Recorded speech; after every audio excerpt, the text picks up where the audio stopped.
Mutual funds की मुसलसल buying stock market को एक और हिस्टोरिक हाई पर ले गई है और हफ्ते के इख्तिताम पर KSE 100 इंडेक्स 5,248 पॉइंट्स के इजाफे के साथ 114,302 पॉइंट्स पर बंद हुआ। इस हफ्ते एनर्जी स्टॉक्स में जबरदस्त तेजी देखी गई, जिनमें OGDC, PPL, PSO और मारी पेट्रोलियम के स्टॉक्स नुमाया रहे। प्राइम मिनिस्टर ने इसहाक डार की सरबराही में एक कमेटी तश्कील दी है जो बैंक्स के उन प्रॉफिट्स पर टैक्स लगाने का जायजा लेगी जो गवर्नमेंट सिक्योरिटीज में इन्वेस्टमेंट से हासिल किए गए हों। इस खबर की वजह से बैंकिंग स्टॉक्स में मंदी देखी गई। इस हफ्ते के पहले रोज रेमिटेंसेस के नंबर्स आए और नवंबर में रेमिटेंसेस $2.91 बिलियन रही, जो सालाना बुनियाद पर तो 29% ज्यादा हैं, लेकिन अक्टूबर के मुकाबले में 5% कम थी। इस माली साल के पहले 5 माह में रेमिटेंसेस $14.8 बिलियन तक पहुंच गई हैं, जो पिछले साल के मुकाबले में 34% ज्यादा है। इस हफ्ते ऑटो सेल्स का डेटा भी आया और आपको ये बताते चलें कि ऑटो सेल्स के नंबर्स में ट्रक्स, बसेस और ट्रैक्टर्स की सेल्स भी शामिल होती हैं।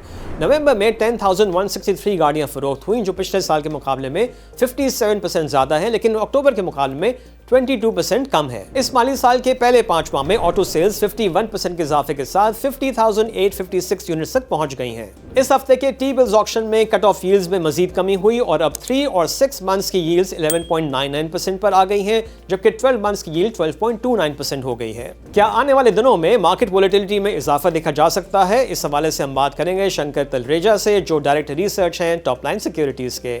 Shankar, welcome to the show. Thank you for having me. Shankar, सबसे पहले मॉनेटरी पॉलिसी पर बात कर लेते हैं। मंडे को होने वाली MPC मीटिंग में आप पॉलिसी रेट में कितना कट एक्सपेक्ट कर रहे हैं?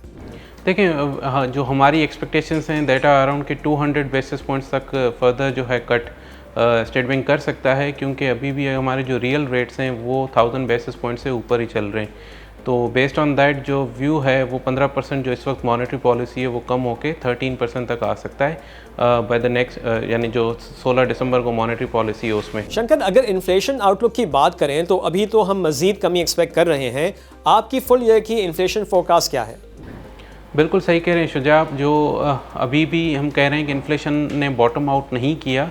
फॉर एग्जांपल इस महीने जो 4.9% थी, maybe we can see close to around 4 to 4.5% in the month of December. जनवरी में भी ये देख सकते हैं, बट अगेन इन्फ्लेशन वापस से बढ़ना शुरू करेगी टूवर्ड्स दी अप्रैल, मई, जून, क्योंकि वहाँ पे जो फूड फैक्टर होगा, फूड इन्फ्लेशन होगा रमज़ान के बाद या ईद की वजह से जो एक फूड प्राइसेस में अपटेक आता है। फिर अब जैसे हाई बेस की वजह से इन्फ्लेशन नीचे आ रही है, then it would be low base and plus the food prices, जो कि हमें लग रहा है कि इन्फ्लेशन को वापस ट्रिगर अप करेंगी एंड वी आर एक्सपेक्टिंग कि डबल डिजिट में इन्फ्लेशन जो है वापस चला जाएगा बाय मई एंड जून। और जो फुल ईयर एक्सपेक्टेशंस हैं फॉर फिस्कल ईयर 25, जो भी फिस्कल ईयर चल रहा है, इसमें कोई 7 से 8% की रेंज है, जो कि वी आर एक्सपेक्टिंग के एवरेज करेगा। एंड नेक्स्ट ईयर जो है इन फिस्कल ईयर 26 जो हमारी इन्फ्लेशन की एक्सपेक्टेशंस हैं वो अराउंड 9% हैं। और शंकर, जून 2025 तक आप पॉलिसी रेट कहाँ देख रहे हैं? देखिए, वो क्लोज टू अराउंड 12% हम कह सकते हैं कि रह सकता है।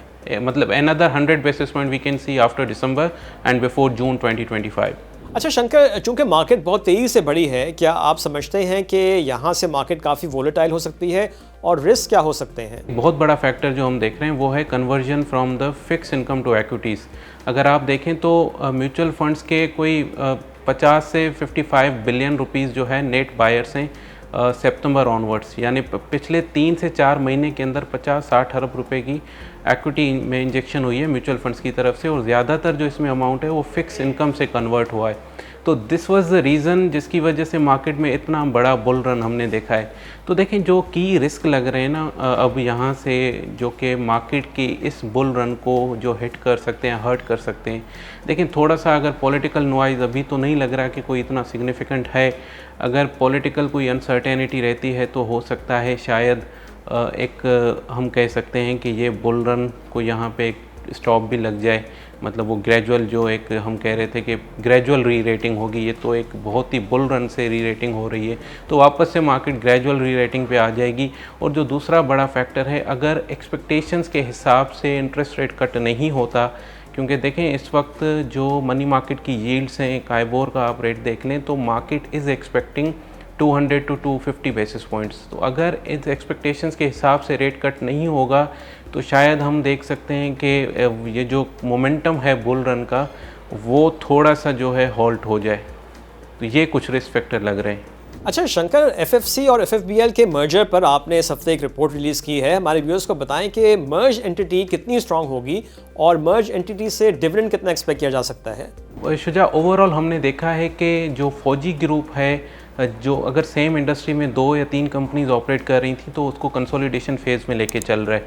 हमने फौजी सीमेंट और अस्करी सीमेंट का भी मर्जर देखा, अब हम फौजी फर्टिलाइज़र और फौजी फर्टिलाइज़र बिन कासिम का मर्जर देख रहे हैं। जो लास्ट एनालिस्ट ब्रीफिंग हुई थी एफएफसी की, तो उनकी जो सीनियर मैनेजमेंट थी वो काफ़ी ऑप्टिमिस्टिक थी कि एक बार अगर ये मर्जर हो जाएगा तो जो बैलेंस शीट हो जाएगी सर्वाइविंग एंटिटी की, मर्ज्ड एंटिटी की, उसकी स्ट्रेंथ इतनी बड़ी होगी तो they can do a mega project basically. तो एक बड़ी फंडिंग से के साथ आ सकते हैं, कोई बड़ा प्रोजेक्ट लॉन्च कर सकते हैं। तो ये एक्चुअली उनके पीछे एक बड़ा ऑब्जेक्टिव था जो कि एनालिस्ट ब्रीफिंग में भी उन्होंने बताया था। हमने बिल्कुल रिपोर्ट की है इस चीज़ पे, और उस रिपोर्ट के बेसिस पे जो हमें लग रहा है जो मर्ज एंटिटी होगी उसकी जो कंसोलिडेटेड ईपीएस होगी वो 75 से ज़्यादा होगी, प्लस होगी। और जो आप डिविडेंड पोटेंशियल की बात कर रहे हैं तो डिविडेंड वी आर एक्सपेक्टिंग तकरीबन 48 से लेके 50 रुपीज़ के बीच में एक डिविडेंड भी आ सकता है कंपनी का। और ये हिस्टोरिक पे आउट रहता है उसका हमेशा 80% का, तो 80% ऑफ द अनकंसोलिडेटेड प्रॉफिट्स। अच्छा शंकर, हमने माजी में देखा है कि एफएफबीएल का डीएपी बिजनेस काफ़ी वोलेटाइल रहा है।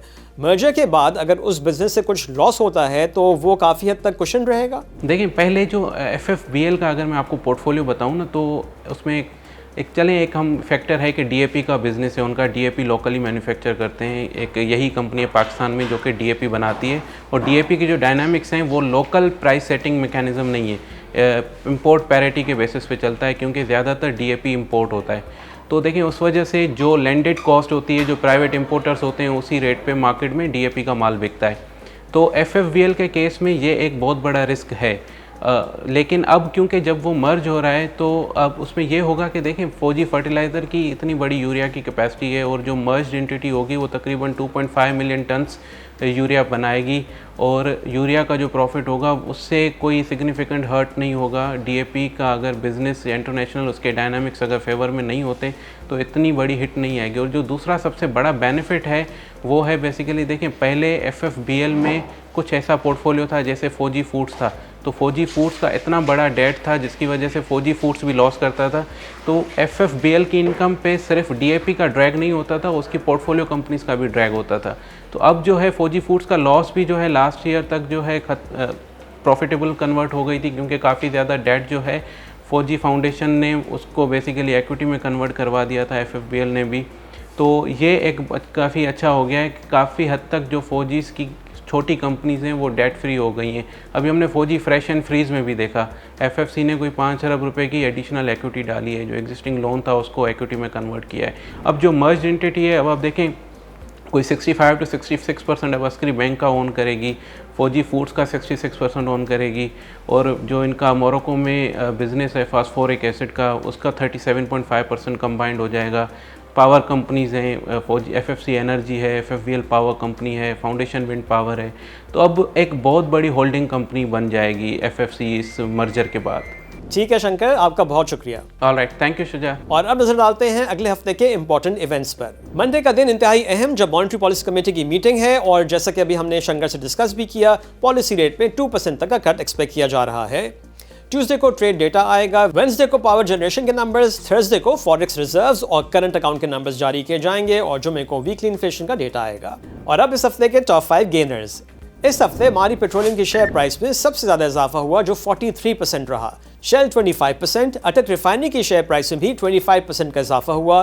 निशात मिल्स 24% और पीएसओ की शेयर प्राइस में इस हफ्ते 20% का इजाफा हुआ। और अब इस हफ्ते के टॉप 5 लूजर्स। इस हफ्ते सबसे ज्यादा कमी एलाइड बैंक की शेयर प्राइस में हुई, और ये 12% नीचे रहा।